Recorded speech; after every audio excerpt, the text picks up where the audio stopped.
Objective: add cuts or darts to the pattern pieces. ExactFlat has a couple different options for adding darts or cutting pattern pieces after flattening. Manual cut.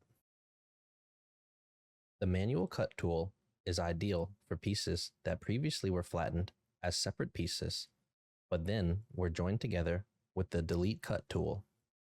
After joining the pieces, the mesh edges still mark the path of the original cut line. After cutting or joining your pieces, run the optimizer to apply the changes and update the flat patterns based on the new geometry and seam configuration.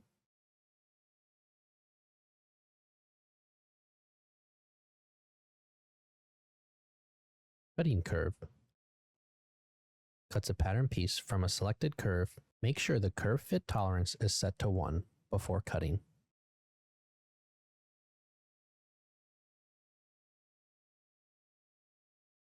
Cutting plane. Cuts a pattern piece with a straight line from a start and end point. The manual cut tool is the recommended cutting tool because it does not add vertices to the pattern piece. Tip: the cutting tools can be used on both the 3D mesh and flattened pattern pieces.